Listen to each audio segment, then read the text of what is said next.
குட்டி போட்டு பாலூட்டும் அரிய வகை கடல்வாழ் உயிரினம் டால்பின். பார்ப்பதற்கு அழகாக இருக்கும் இவ்வகை டால்பின்கள் அழிந்து வருகிறது. பீகார் முதல்வர் நிதிஷ்குமார் விடுத்த வேண்டுகோளை ஏற்று மத்திய அரசு இதை தேசிய கடல்வாழ் உயிரினமாக அறிவித்தது. இந்நிலையில் கன்னியாகுமரி அருகே கடந்த சில நாட்களாக டால்பின்கள் இறந்த நிலையில் கரை ஒதுங்கிக் கொண்டிருக்கின்றன.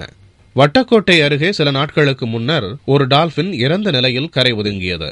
நேற்று கன்னியாகுமரி அருகே லீபுரம் கடற்கரை பகுதியில் ஒரு ஆண் ஒரு பெண் என 2 டால்பின்கள் இறந்த நிலையில் கரை ஒதுங்கின. கன்னியாகுமரி அருகே கரை ஒதுங்கிய டால்பின்கள் ஜப்பான், கொரியா மற்றும் அட்லாண்டிக் கடல் பகுதியைச் சேர்ந்தது என்று இயற்கை பாதுகாப்பு அறக்கட்டளை தலைவர் லால்மோகன் கூறினார். லீபுரத்தில் கரை ஒதுங்கிய இந்த மீன்கள் தலா 40 கிலோ எடை கொண்டவை. கப்பல் அல்லது விசைப்படகுகளில் மோதி காயமடைந்து அதனால் உயிரிழந்து டால்பின்கள் கரை ஒதுங்கி இருக்கலாம் என்று மீனவர்கள் தெரிவித்தனர்.